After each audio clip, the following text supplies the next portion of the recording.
Saudara, Malaysia dengan kedudukannya sebagai salah satu daripada kuasa besar di negara ASEAN dalam konteks ekonomi memainkan peranan yang sangat penting dalam memastikan supaya dinamika ekonomi regional itu wujud.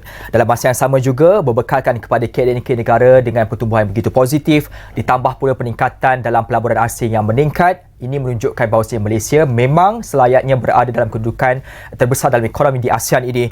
Namun, boleh saya katakan bahawasanya ia umpama seperti duit shilling yang mempunyai dua permukaan wajah yang mana tidak lari daripada cabaran yang perlu untuk dihadapi. Apatah lagi dengan peningkatan saingan dalam konteks ekonomi antara negara-negara, dalam konteks isu perubahan iklim, isu kelestarian ekonomi dan juga tentang peningkatan kemahiran tenaga kerja yang perlu untuk dihadapi. Malaysia perlu mencari apakah posisinya untuk memastikan supaya isu-isu seperti ini dapat untuk diatasi dengan baik. Dalam masa yang sama juga Malaysia berdepan dengan keperluan untuk memastikan supaya perdagangan antara negara-negara berada pada landasan yang tepat dan mencari titik keseimbangan antara perdagangan bagi negara kita ini.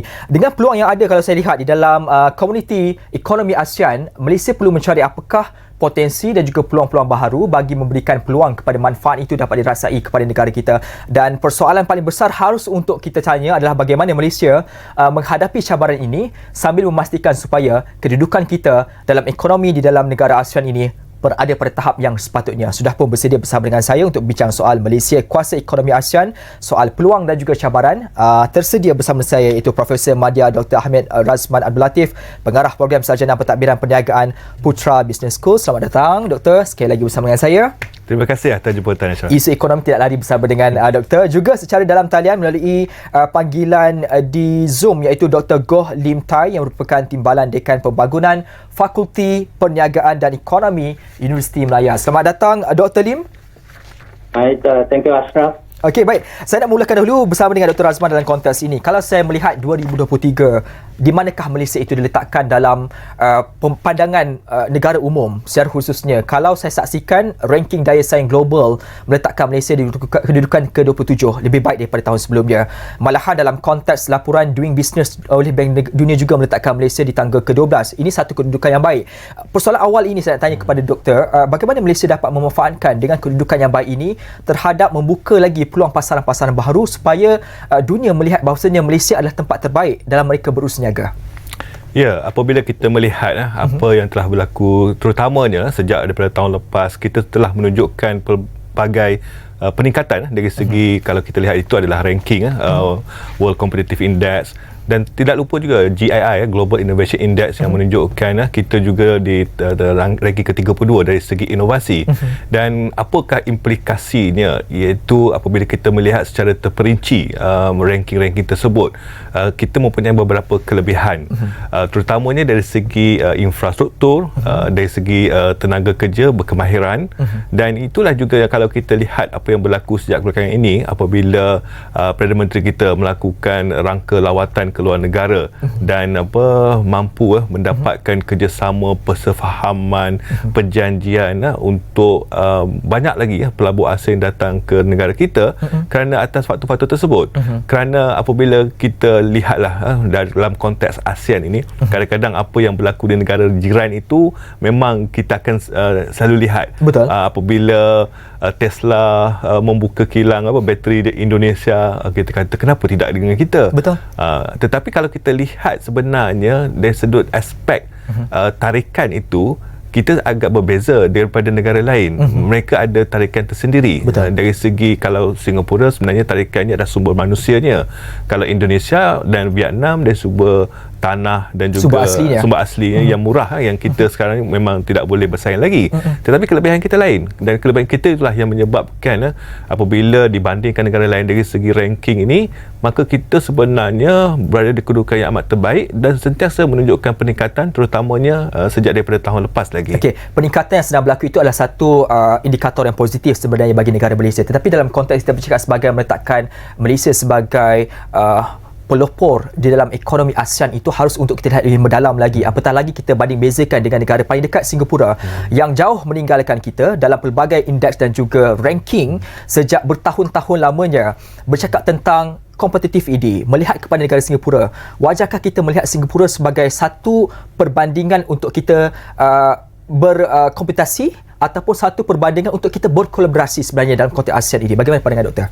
Ya, kalau mengikut prinsip ataupun semangat ASEAN itu, memang sepatutnya memang kita tidak melihat semua ni adalah pesaing kita semata-mata. Kerana masing-masing ada kelebihan. Betul. Dan kalau kita lihat pun dulu China bukanlah seperti sekarang. Malahan kalau 10 tahun lepas pun mereka tidaklah semaju yang kita lihat. Kenapa mereka jadi sembilan rupa? Kerana mereka punya kelebihan daripada segi sumber manusia. Dan Malaysia juga kalau kita lihat dibandingkan dengan Singapura, dengan populasi kita 33 juta dan Singapura mungkin 5-6 juta macam tu, maka kita lihat kelebihan kita sebenarnya tetap di sumber manusia. Apabila ditambah lagi dengan kita ada sumber asli yang lain dan juga kedudukan strategik dan juga kita punya hubungan geopolitik yang baik dengan banyak negara dagang, maka sebenarnya jika kita merencanakan kita punya inisiatif dasar yang telah ditetapkan dengan mengikut apa yang telah dirancangkan, maka kita akan mampu bersaing dengan Singapura, malahan melebihi pencapaian mereka. Tetapi kalau kita lihat dari segi kolaborasi pun sebenarnya kita sudah nampak bahawa kedua-dua negara memang menjalinkan perhubungan yang amat rapat dan banyak kerjasama dari segi kita lihat pembangunan infrastruktur yang membolehkan bahawa hubungan perdagangan, aktiviti perniagaan, malahan pergerakan pekerja dari kedua-dua negara ini semakin dapat dipermudahkan. Dan selepas ini saya rasa mungkin ada zon eksklusif yang akan diwujudkan. Oleh itu saya lihat zaman geopolitik yang amat mencabar ini sebenarnya bukan masa untuk kata bersaing, kita ingat semua ni adalah pesaing semata-mata, tetapi lebih kepada collaborator ataupun rakan kongsi yang membawa menang-menang, situasi menang-menang. Okey, baik, bercakap soal tentang isu Malaysia dan juga ASEAN ini, kita harus meninjau bagaimana kekuatan ekonomi Malaysia dalam ASEAN, dan juga bercakap soal ekonomi Malaysia itu harus kita bedah sedikit berkaitan tentang di manakah kekuatan kita di dalam ekonomi itu. Kepada Dr. Lim, saya melihat bahawasanya dalam soal isu sumbangan sektor yang ada di dalam KDNK negara, kita semua perakui bahawasanya sektor perkhidmatan antara yang menjumbang tertinggi dalam konteks pertumbuhan KDNK negara. Justru itu saya melihat dalam konteks ini, apakah langkah yang perlu diambil oleh negara kita secara khususnya dalam usaha kita menggalakkan proses inovasi dalam pertumbuhan KDNK negara, khususnya dalam konteks sektor perkhidmatan, bagi memastikan supaya ada peningkatan dan peningkatan itu disumbangkan juga kepada ASEAN itu sendiri. Bagaimana pandangan daripada doktor? Ya, saya terima kasih Ashraf. Saya berpendapat sektor perkhidmatan kita memang berpotensi tinggi kalau berbanding dengan Singapura, sebab di sini negara Malaysia kita ada sumber asli dan para graduan yang ramai. So sumber kemahiran kita memang pada tahap yang paling tinggi. So kalau kita boleh memajukan sektor perkhidmatan dan dengan bekerjasama dengan ASEAN, saya rasa kita boleh memasarkan sektor perkhidmatan kita dan memasarkan perkhidmatan kita kepada negara-negara jiran. So tak ada masalah kalau kita patut fokus dalam sektor bahagian ni.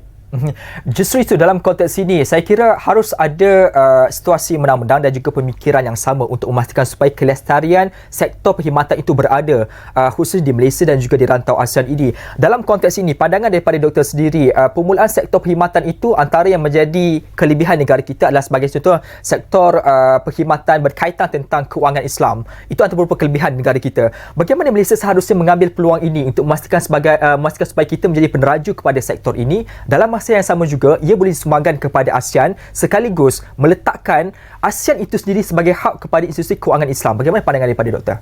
Ya, saya bersetuju dengan pandangan Ashraf.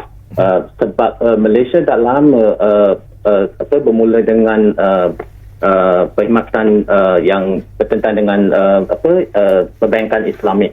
So kalau kita boleh memasarkan perkhidmatan kita dan kepakaran kita kepada negara-negara jiran dan pada akhirnya menjadi satu hub untuk Islamic banking, itu merupakan satu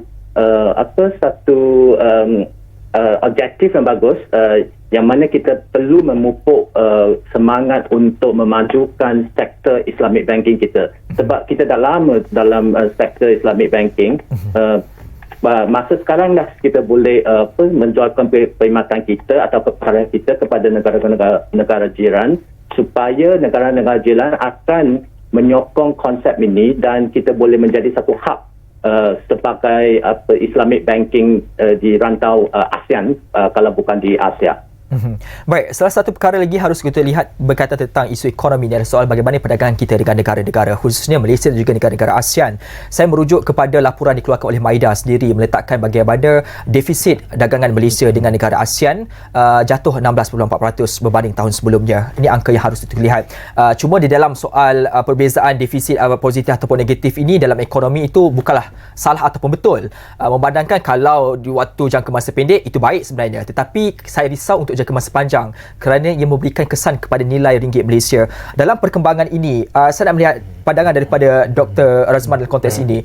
Apakah sepatutnya strategi yang Malaysia ambil untuk memastikan supaya dalam konteks ini kita boleh sedikit sebanyak mengatasi defisit perdagangan ini, khususnya untuk kita memperkukuhkan lagi keseimbangan perdagangan dengan negara-negara ASEAN? Ya, memang kalau kita lihat top 5 negara dagang utama Malaysia, iaitu kita lihat yang paling besar sekali China, Amerika Syarikat, lepas tu Singapura dan juga negara-negara ASEAN lain turut menjadi antara negara dagang utama. Walaupun ada berlaku defisit, tetapi kita lihat dari segi konteks yang lebih besar lah, bermakna kita sebenarnya kekal sebagai negara ekspor bersih, net exporter. Bermakna sebenarnya selama ini kita memang mengekspor lebih daripada kita mengimport. Walaupun dengan negara ASEAN memang nampak defisit. Di situ walaupun ianya merupakan kata tidak satu yang perlu kita risaukan dalam jangka masa pendek, tetapi memang kita kalau boleh mahu melihat juga dalam konteks jangka masa panjang apakah sebenarnya yang boleh menjadikan satu potensi untuk kita menjadi antara negara yang di dalam regional ataupun di dalam kawasan ASEAN ini menjadi sesuatu negara yang memang mampu menawarkan barangan dan perkhidmatan kepada negara jiran. Saya lihat ia ini boleh berlaku apabila kita lihat dari segi peningkatan pendapatan ataupun golongan yang dipanggil M40 di sini. Macam kalau di China lebih kurang 400 juta penduduk dia di dalam golongan M40 ni yang mempunyai yang kata kuasa membeli yang tinggi. Di situ berlakunya permintaan. Apabila China sekarang mengalami deflasi, kita terkesan. Apabila kita melihat dalam konteks negara ASEAN, negara yang mempunyai populasi besar adalah Indonesia dan penduduknya 200 juta. Bayangkan kalau 40% daripada 200 juta ni adalah golongan M40 yang sudah mula mempunyai kuasa beli. Di situlah peluang sebenarnya untuk kita mampu meningkatkan ekspor ke negara mereka. Dan ini juga saya lihat tidak mustahil dan menjadi satu kemungkinan besar apabila mereka berpindah daripada Jakarta, ibu kota dia, kepada Nusantara dalam Pulau Borneo yang sebenarnya dekat dengan Sabah dan Sarawak. Dan golongan elit sebenarnya yang akan duduk di situ sebab diberikan pentadbiran. Oleh itu saya melihat potensi itu tak ada. Malahan Vietnam mempunyai populasi penduduk yang besar, Thailand juga. Itulah sebenarnya potensi yang saya lihat untuk jangka masa panjang. Selain datang daripada China yang mempunyai penduduk yang banyak, yang mempunyai kuasa beli besar, saya lihat ASEAN akan menjadi potensi pasaran yang lebih orang kata utama kepada negara kita. ASEAN harus menjadi pasaran utama kepada negara kita. Salah satu strategi adalah kita memastikan supaya setiap negara-negara ASEAN mempunyai keunikan tersendiri, khusus dalam kepulauan-kepulauan harian. Sebagai contoh, apabila saya nak menyebut tentang perkara ini adalah berkaitan tentang bagaimana permainan yang strategi harus dimainkan oleh negara-negara ASEAN adalah berkaitan tentang kecukupan bekalan makanan secara khususnya. Ketika pandemik berlaku, setahun kebelakangan ini apabila beberapa negara-negara asing melaksanakan dasar embargo mereka, ia amat menyukarkan sebenarnya bagi negara-negara ASEAN kerana kebantuan negara-negara ASEAN secara keseluruhannya kepada ekspor dan juga import ini agak jauh tersasar. Justru itu kita nak memastikan supaya perkara ini harus diperhalusi dan rakan-rakan dalam ASEAN mencari titik tengah untuk menyelesaikan perkara ini. Bagaimana pandangan daripada Dr. Razman? Perkiraan harus untuk dibincangkan perkara ini sebagai perkara utama dalam sidang kemuncak seterusnya dan juga dijadikan sebagai agenda utama dalam ekonomi rantau komuniti ASEAN ini. Bagaimana harus ini diperhalusi oleh pemimpin-pemimpin ASEAN itu sendiri? Ya, saya setuju. Memang keterjaminan makanan adalah agenda utama apabila kita melihat situasi yang berlaku di peringkat global, pelbagai krisis geopolitik yang berlaku menyebabkan banyak negara terjejas bukan sahaja di tempat yang berlakunya krisis tersebut. Betul. Malahan di Asia. Malahan kalau kita lihat apa yang berlaku semasa pandemik, selepas pandemik, isu ayam sebagai contoh. Apabila kita selama ini our self-sufficient ratio memang tinggi, kita cukup ayam, malah kita ekspor terutamanya ke Singapura. Apabila kita mengalami isu bekalan, kita stop dan Singapura tiba-tiba tak cukup bekalan, beli daripada Thailand. Kemudian pada masa sama beli ayam segar daripada Indonesia. Di situ kita nampak sebenarnya kerjasama antara setiap negara ASEAN ini sudah wujud. Iaitu apabila berlaku isu melibatkan keterjaminan makanan, maka rakan-rakan turut mencari ruang untuk membantu sama sendiri. Tetapi ianya belum dalam satu situasi yang kita lihat yang cukup efisien lah, saling melengkapi. Yang paling bagus sebenarnya ialah setiap negara mempunyai kecukupan yang tersendiri. Betul. Singapura dia tengah menaikkan dia punya self-sufficiency itu kepada 30%. 30% makanan dihasilkan sendiri. Dan kita pun sepatutnya harus buat kenyang kepada 1%. Macam beras pun masih lagi 62%. Tempatan masih jauh lagi sebenarnya. Tempatan sentiasa tak ada. Oleh itu bayangkan kalau masing-masing pergi ke arah itu, masing-masing memastikan mereka mempunyai kecukupan.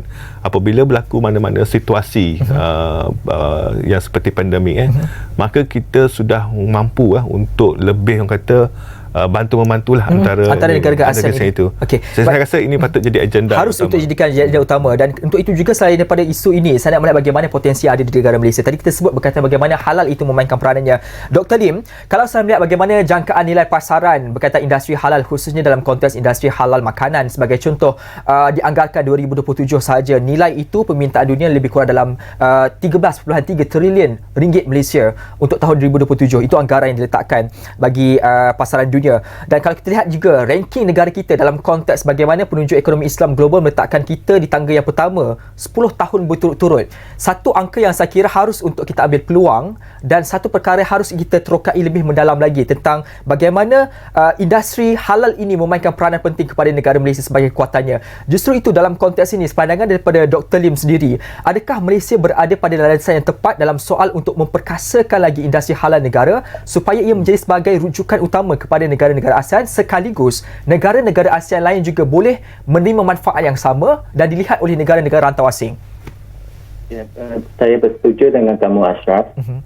Industri halal kita memang sudah mengembang dengan pesat. Kalau kau tengok macam yang Ashraf katakan, ada tak potensi untuk kita menerokai industri halal yang seterusnya? Kalau kita tengok di negara Thailand, ada sebanyak seramai 3.3 juta kalau tak silap saya penduduk beragama Muslim, dan setiap tahun mereka akan menerima sekurang-kurangnya 400,000 turis dari Asia Middle East. So dari segi itu kita memang boleh memajukan industri halal di negara lain. So kita, kalau yang seperti yang Ashraf katakan, kita dah nombor satu betul-betul 10 tahun. So negara-negara lain akan gunakan eksperti kita untuk menorong mereka memajukan halal industri di negara-negara masing-masing. Sebab setiap tahun ada ramai turis yang datang daripada Timur Tengah. So mereka patut akan mencari barang makanan, sebab halal industri ini bukan sahaja dekat makanan, tapi dekat barangan gunaan seperti kosmetik pun kita akan certified halal kan. So itu merupakan satu industri yang kita boleh fokus, sebab kita dah nombor satu berturut-turut 10 tahun. So kalau kita tidak capitalize market halal industri ini, itu merupakan satu kesilapan So Malaysia patut memajukan industri ini sebab kita ada expertise. Baik, saya juga harapkan agar apa yang dinyatakan oleh Timbalan Perdana Menteri baru-baru ini berkaitan bagaimana harus digunakan manfaatkan pelabuhan di Pulau Pinang itu untuk memperkasa lagi industri halal dipertingkatkan. Dan selepas ini kita bercakap soal isu perdagangan, pelaburan dan juga bagaimana trade agreement yang telah pun kita masuki di dalam ASEAN ini boleh untuk memangkinkan semula ekonomi Malaysia di dalam negara-negara ASEAN. Semuanya selepas ini.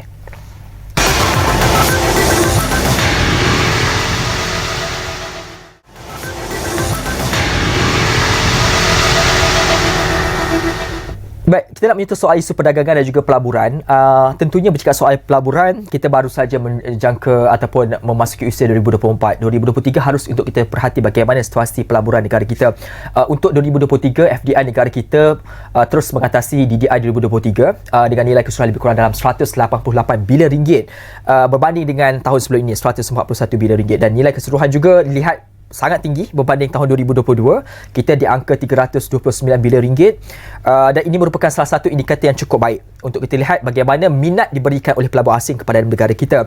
Dalam konteks ini saya bertanya kepada Dr. Razman, bagaimana Dr. Zul melihat dengan pelaburan baharu yang dibawa masuk dan diluluskan ini boleh merancakkan lagi sektor-sektor industri utama dalam negara kita sekaligus memangkinkan semula ekonomi-ekonomi tertentu sebagai kita juara dalam ekonomi tertentu, akhirnya meletakkan kita sebagai negara contoh oleh negara-negara ASEAN untuk meningkatkan lagi pelaburan asing ke dalam negara-negara ASEAN? Ya, memang itu topik yang hangat sekarang ni. Sekarang semua FDI yang diumumkan berbilion-bilion. Dan kita kena fahamlah kebanyakannya dijanjikan dan diluluskan. Tetapi yang kita memang betul-betul harapkan yang benar-benar dilaburkan di dalam negara kita. Actual money yang masuk itu. Okey, sebab itulah yang akan memberi impak kepada pertumbuhan ekonomi dan juga dari segi daya saing suatu negara itu. Dan apabila kita sebut tentang FDI ini, memang sudah ada kecenderungan untuk memastikan bahawa FDI yang masuk itu tidak semata-mata segala jenis FDI. Sebab kalau kita lihat kita punya agenda untuk menjadi negara maju harus memastikan bahawa teknologi yang dibawa masuk tu adalah teknologi tinggi. Kita tidak mahu lagi yang datang tu kilang buat kertas cardboard. Dan bila ada berlaku isu macam Goodyear, beberapa kilang dah lama beroperasi di Malaysia tutup, itu kita faham bahawa ia mengikut strategi syarikat itu masing-masing. Betul. Tetapi teknologi yang mereka hasilkan tu teknologi yang dah lama, dah berpuluh tahun. Kita mengharapkan apabila mereka tutup, yang masuk ini akan membawa teknologi baru, terutama di teknologi digital dan sebagainya. Dan itulah sebenarnya yang berlaku. Kalau kita lihat sebagai contoh rangka lawatan Perdana Menteri ke Jerman baru-baru ini, yang syarikat-syarikat ada lebih 30-40 syarikat yang datang berjumpa Perdana Menteri, semua syarikat yang teknologi seperti aero akasa yang membolehkan kita mengambil kelebihan atas itu. Sebab kita juga ke arah itu juga. Kita ada lebih 100 syarikat tempatan yang terlibat dalam industri aero akasa itu. Dan kalau kita lihat satu teknologi yang kita harap dapat masuk ke negara kita, apabila baru-baru ini banyak berita daripada beberapa negeri seperti Perak, Kedah, Terengganu, Kelantan yang mempunyai simpanan nadir bumi yang cukup banyak. Betul. Tetapi kerajaan tidak mahu, tidak membenarkan ianya diekspor. Bermakna ia harus diproses dulu. Tetapi adakah kita punya teknologi tersebut? Okey, itu persoalan besar yang ditanya. Jadi FDI yang masuk atau mana-mana pelabur adalah pelabur Malaysia ini yang akan mampu membantu kita meningkatkan segala potensi ekonomi kita domestik di situ.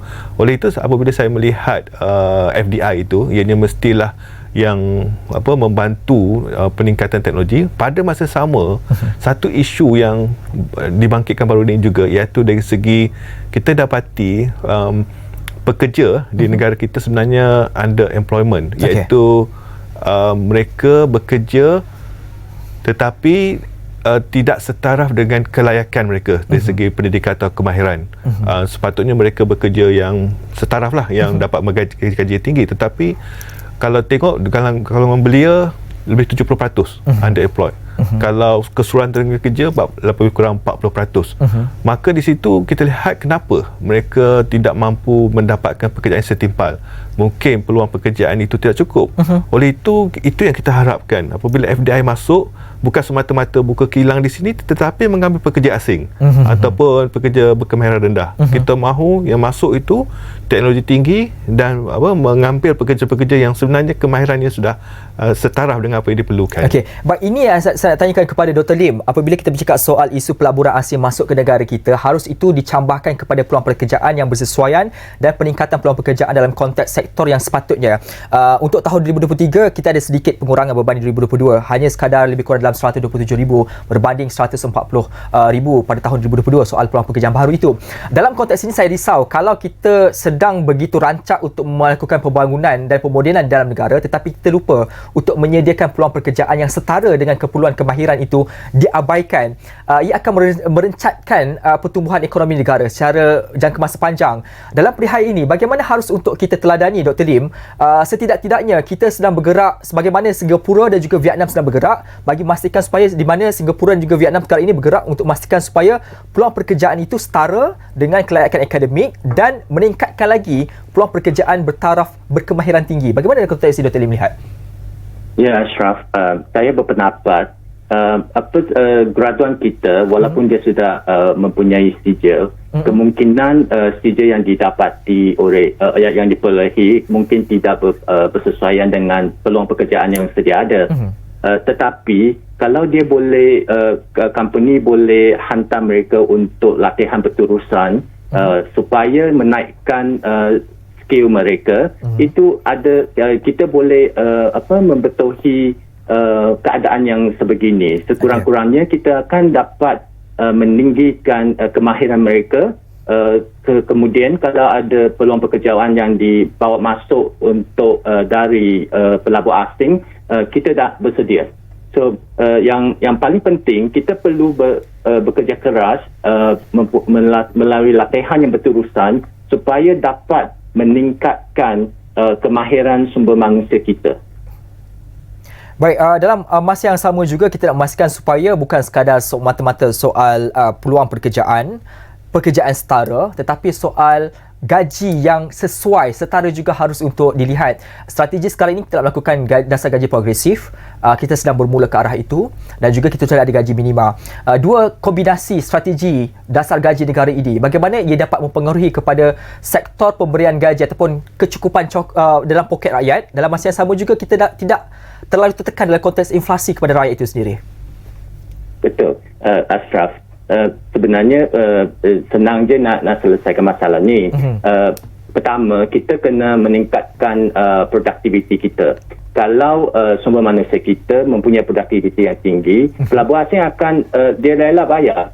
So yang macam tu sekurang-kurangnya dia fair dengan pelabur asing. So masalah sekarang kalau kita asyik nak naikkan gaji, mungkin pelabur asing tidak menerima hakikat ni. So akhirnya kalau pelabur asing meminda keluar, kita pula yang rugi. So saya rasa bagi rakyat Malaysia kita perlu meningkatkan produktiviti, menambah baik kemahiran sendiri yang sedia ada, baru kita boleh negotiate dengan pelabur asing. Baik, salah satu perkara yang harus kita lihat lagi soal pelaburan juga perdagangan ini, bagaimana antara hubungan kita dengan negara Singapura. Saya nak bertanya soalan ini kepada Dr. Razman. Memandangkan sekarang ini Singapura merupakan negara terbesar dalam FDI negara kita. Dan baru-baru ini juga kita sudah memperkenalkan zon ekonomi khas. Dan yang menariknya minat saya apabila kita ada satu lagi zon ekonomi khas yang mana difokuskan kepada ekonomi khas Johor Singapura yang baru sahaja dibincangkan tentang perkara ini. Dan dengan kedudukan Singapura sebagai pelabur utama negara kita, bagaimana pandangan daripada Dr. Razman dalam konteks bagaimana keberadaan zon ekonomi ini mempengaruhi kepada aliran pelaburan kepada Malaysia, khususnya di bahagian selatan kita ini, untuk memastikan supaya kerancakan ekonomi di bahagian selatan ini berada pada tahap yang progresif, apatah lagi kerana kita bersepadan dengan negara Singapura. Ya, memang kalau kita melihat apa yang berlaku, kerjasama yang semakin erat antara Singapura dan Malaysia, terutamanya melibatkan negeri Johor itu sendiri, negeri yang bersepadan dengan negara Singapura itu adalah, kalau kita tengok dari segi konteks Singapura itu sendiri, mereka mempunyai kekangan dari segi tanah, jumlah kawasan tanah, dan juga sebenarnya dari segi penempatan rakyatnya dan juga pekerja yang dia ada di situ. Oleh itu memang kalau kita lihat secara logik dia, memang ini adalah kerjasama yang sepatutnya berlaku. Kerana Malaysia sebenarnya mempunyai banyak yang boleh ditawarkan. Kita walaupun tanah di negara kita ni pun harga sudah naik, tetapi masih lagi mampu untuk dilabur, untuk pelabur Singapura melabur di sini berbanding dengan mereka lah. Oleh itu, itulah kesempatan yang kita lihat ada. Dan sebenarnya kalau kita lihat, Singapura ini merupakan negara yang majoriti sektornya adalah dalam perkhidmatan hasilnya. Kita bercakap tentang pergerakan sumber manusia itu lebih kata mobile ataupun agile lah, iaitu kalau kilang dia kena satu tempat, tapi kalau perkhidmatan ni sumber manusianya boleh berada di mana-mana. Itu bermakna tak semestinya berada di Singapura, boleh berada di dalam zon ekonomi khas ini, yang mana mereka tidak perlu tak masuk ke dalam Singapura. Dan apabila sudah ada zon ekonomi khas ini di Johor, ianya turut membuka peluang kepada rakyat Johor itu sendiri. Dan kemungkinan dengan adanya rantaian pengangkutan seperti HSR yang mungkin agak ni, bukan saja daripada Johor, kemungkinan di Melaka Negeri Sembilan juga boleh mampu berulang-alik untuk bekerja di situ. Ada juga orang kata apa implikasi dia, senario dia. Adakah ini akan menyebabkan tanah di Johor meningkat naik, menyebabkan rakyat Johor mungkin tidak mampu untuk membeli rumah di situ, mungkin harga barangan pun naik sebab memenuhi keperluan rakyat Singapura yang berada di situ, yang mempunyai kuasa beli tinggi. Tetapi saya lihat dari sudut konteks macam yang Dr. Lim cerita lah, apabila peluang pekerjaan itu wujud dan gaji yang diberikan itu adalah tinggi, setara, maka kuasa membeli juga menjadi tinggi. Sama juga. Sama tinggi. Dan itu sebenarnya kita harapkan, sebab bila ada gaji progresif, gaji minimum, ianya kalau macam gaji progresif ni hanya untuk permulaan ni, mungkin untuk sektor-sektor tertentu yang gaji dia rendah. Betul. Kita nak bantu golongan ni. Dan bila kita cakap pasal gaji minimum, sukar untuk kerajaan naikkan, walaupun sekarang ni ada review sukar untuk naikkan secara serentak, sebab SME mungkin tak mampu lagi nak naik. Oleh itu, kalau katakanlah gaji minimum ini diubah supaya ikut lokaliti, maknanya mungkin ataupun ikut industri, sebab mungkin ada setengah industri itu sudah mampu untuk memberi gaji tinggi, lebih tinggi, betul, maka gaji minimum harus sejajar juga dengan di Johor tu. Okay, ini perkara yang harus dilihat. Salah satu perkara menarik untuk saya melihat juga adalah berkaitan bagaimana prestasi selepas pertemuan dalam sidang kemuncak pada tahun lepas, apabila dalam sidang kemuncak ke-47 yang dilakukan oleh negara-negara ASEAN di Labuan Bajo, Indonesia. Pastinya kita menantikan sepulang daripada sidang kemuncak itu, bagaimana kepimpinan di peringkat ASEAN melihat bahawasanya kita harus melonjak ke arah situasi yang baru dalam konteks ekonomi. Pandangan daripada Dr. Azman, adakah kita berjaya setidak-tidaknya memulakan rentak, membawa pula inisiatif pemikiran-pemikiran yang telah dibincangkan di dalam sidang kemuncak yang terdahulu, ataupun sebenarnya kita masih lagi bergerak secara bersendirian untuk memangkin semula ekonomi di negara-negara ASEAN? Bagaimana Dr. Azman? Okey, pandangan peribadi saya lihat sebenarnya kerjasama antara setiap negara ASEAN ni, walaupun dari sudut konteks kerjasama politik, ekonomi sudah lama, tetapi masih sebenarnya boleh dipengaruhi oleh pemimpin setiap negara itu. Dan kalau kita lihat dari segi Malaysia, Datuk Seri Anwar Ibrahim memang merupakan satu pemimpin yang amat disegani. Semua orang memang suka untuk ataupun selesa untuk berurusan dengan beliau. Dan kalau kita lihat macam dulu sekarang Presiden Jokowi sama juga, tetapi bila kita Prabowo masuk, selepas Prabowo akan mengambil alih, Prabowo sebenarnya ada hubungan baik dengan kita sebab dia dulu sekolah Victoria Institution BI. Jadi di situ sebenarnya. Dan kalau tengok Singapura memang amat stabil dengan Perdana Menteri Lee Hsien Loong tu, memang dia sentiasa mempunyai hubungan rapat. Jadi saya rasa sekarang ni sebenarnya masa yang amat sesuai. Terutamanya kalau kita lihat yang paling dekat dengan kita lah, Singapura, Brunei, Indonesia. Cuma kalau kita lihat luar sikit, mungkinlah orang kata tak berapa stabil lagi di Thailand, di Myanmar. Namun yang mempunyai orang kata KDNK yang tinggi, Singapura, Indonesia, Malaysia, Thailand dan mungkin juga Filipina sudah mempunyai pemimpin yang memang selesa untuk bekerjasama antara sesama. Harus untuk digunakan ruang itu sebaik mungkin. Ini masa yang sesuai. Okey, baik. Dalam masa sama juga, kerana bercakap tentang perkara ini, saya melihat bagaimana hasil lawatan daripada Perdana Menteri ke Jerman baru-baru ini yang menyatakan bahawasanya Malaysia akan memudah cara sebarang keperluan untuk mempercepat penyertaan negara dalam Perjanjian Perdagangan Bebas ataupun FTA bersama dengan Kesatuan Eropah. Satu strategi baru untuk landscape baru untuk meningkatkan pasaran ekonomi negara. Dr. Lim, dalam konteks ini, bagaimana Dr. Lim melihat bahawasanya dengan penyertaan Malaysia nanti dalam FTA EU ini, bagaimana Malaysia itu boleh menjadi sebagai gerbang pintu utama kepada negara ASEAN dan juga negara Asia kepada peningkatan pasaran di negara Asia ini? Bagaimana pandangan daripada doktor? Pada pandangan saya, FTA ini memang memudahkan sebab dia akan menurunkan yang tarif-tarif yang sedia ada. So dia akan memupuk satu kerjasama yang lebih merata, merangkungi semua industri dan menjadikan ASEAN satu destinasi yang mungkin menarik untuk pelaburan asing. Saya rasa inisiatif itu memang satu inisiatif yang bagus dan akan meletakkan ASEAN dalam peta dunia. Okey, salah satu kita perlu lihat juga, Malaysia ini telah pun merangka beberapa perjanjian antarabangsa dalam konteks ekonomi itu yang telah pun kita buat sebelum ini. Sebagai contoh, kita ada RCEP, kita sudah ada juga yang kita panggil sebagai satu perjanjian antarabangsa Pasifik antara negara-negara regional itu, yang merupakan salah satu usaha kita untuk memperluaskan lagi ekonomi kita di rantau-rantau asing.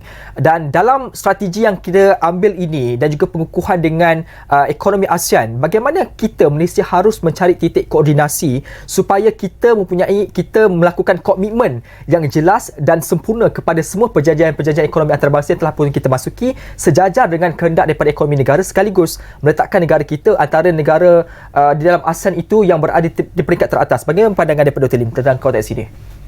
Saya rasa negara kita patut menaikkan daya persaingan terlebih dahulu. Selepas tu kalau daya persaingan negara kita ditingkatkan pada masa sekarang pada tingkat tangga 27, tapi kalau dia dapat ditingkatkan mencapai aspirasi ekonomi madani yang nombor ke-12, dia akan menarik pelabur asing untuk datang ke negara kita. So sekaligus kalau di serantau semua negara ASEAN meningkatkan daya persaingan mereka, dia akan memajukan rantau ASEAN juga, sebab rantau ASEAN akan menjadi satu destinasi pelaburan yang menarik untuk semua negara di luar sana. Okey, baik. Selepas ini saya nak bercakap soal bagaimana sektor teknologi dan inovasi itu harus digunakan dan dilibat uruskan bersama dalam ekonomi negara, sekaligus meletakkan Malaysia berbeza sedikit dengan negara-negara lain kerana kelebihan dalam konteks teknologi dan inovasi. Semuanya selepas ini perbincangan itu.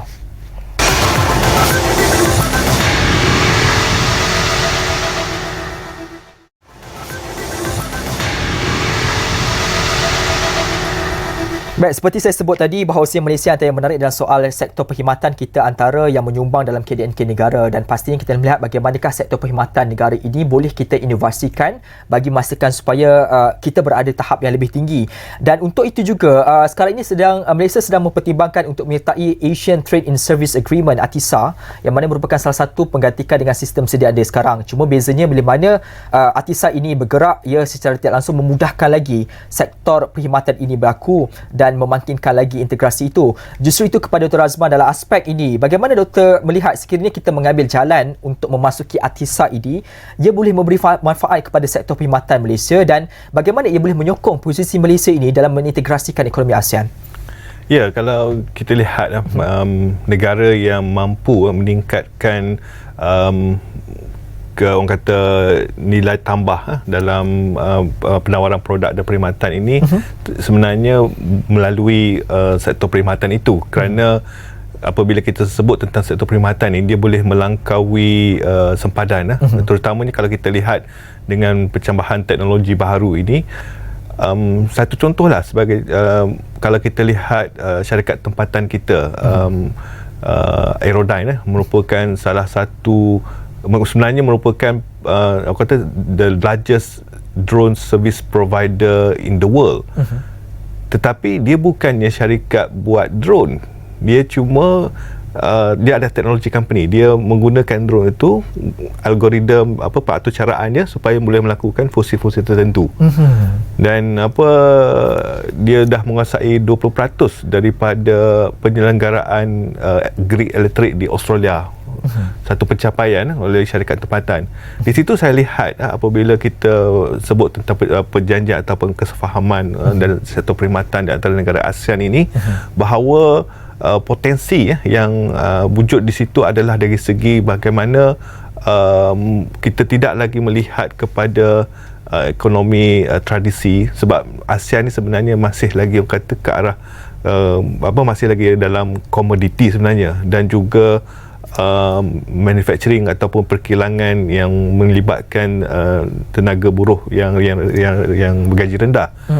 Tetapi apabila kita melihat perkhidmatan ini, sumber manusia ataupun modal insan yang adalah amat penting. Betul. Dan di situlah potensinya, kerana kalau kita lihat dari segi populasi, ASEAN ini sebenarnya mempunyai populasi yang tinggi dan juga strategik, kerana malah Bank Dunia pun dalam laporan tahunan turut meramalkan tahun 2024 ini, apabila kita menyebut tentang pertumbuhan ekonomi, rantau Asia Pasifik sebenarnya yang akan menunjukkan peningkatan lebih tinggi daripada purata pertumbuhan KDNK dunia.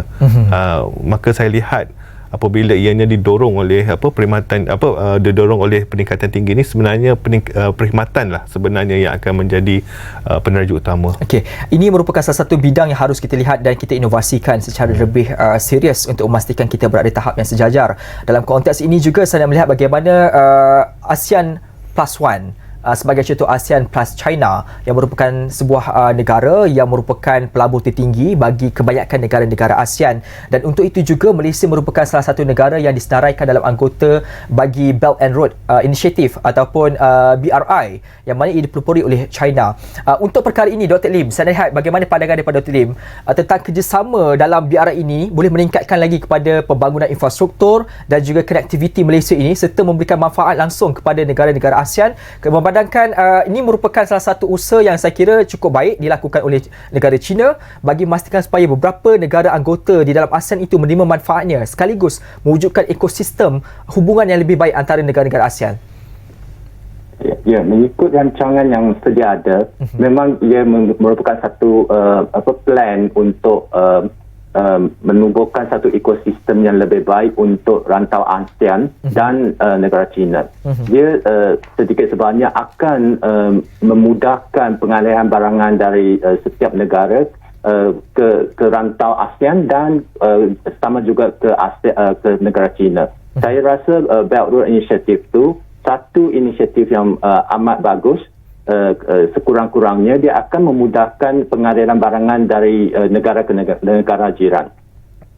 Baik, selain itu juga antara yang menarik perhatian saya bagaimana Malaysia cuba memangkit dalam konteks isu ekonomi digital, dan ia jelas dilihat dalam bagaimana kita meletakkan kesemua pelan perangkaan ini di dalam pelan jalinan digital negara dan juga pelan tindakan blueprint digital ekonomi digital negara, dan perkara ini harus untuk kita teladani lebih mendalam lagi, memandangkan beberapa negara ASEAN juga sedang bergerak ke arah itu.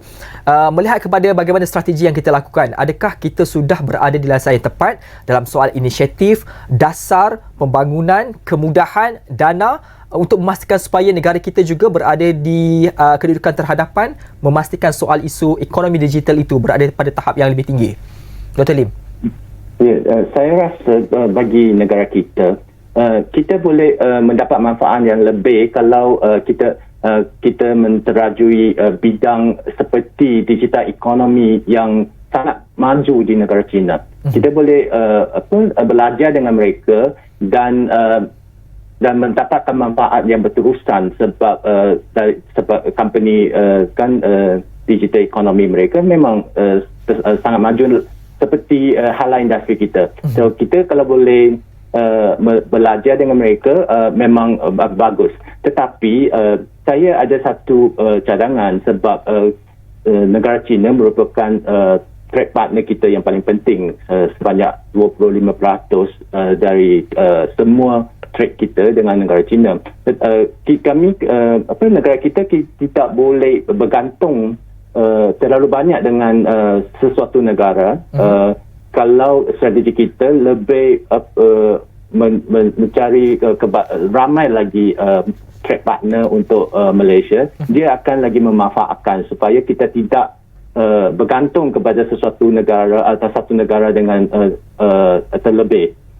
Seperti sekarang masalah ekspor kita seperti yang saya nak seperti yang kita tahu, ekspor kita turun sebab pada tahun 2022 dan sedikit sebanyak pada tahun 2023 sebab negara prestasi negara ekonomi negara China tidak begitu bagus.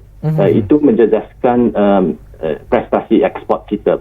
So kalau macam tu, saya rasa Malaysia patut melakukan satu strategi yang bekerjasama dengan sebanyak mungkin negara yang ada dan yang boleh, supaya tidak bergantung kepada satu negara dengan terlalu lebih. Okey, baik. Dalam perihal ini juga kita banyak berbincang bagaimana Malaysia meletakkan diri kita dalam perjanjian ekonomi antarabangsa yang begitu luas.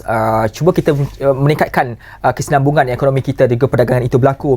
Banyak telah pun kita lakukan, sebagai contoh seperti saya sebut tadi, kita ada RCEP, kemudian kita ada CPTPP, kemudian kita juga ada sekarang ini menuju ke arah Kesatuan Ekonomi ASEAN. Semua itu kita cuba santuni dan teladani. Cuma yang merisaukan saya, sekiranya kita tidak mempunyai kecukupan dan ketersediaan untuk berhadapan dengan permintaan-permintaan asing, ia akan menjejaskan kepada risiko di dalam negara kita, kerana kita akan mensia-siakan peluang yang kita ada, dan kedua, kita akan mensia-siakan juga bakat yang kita ada.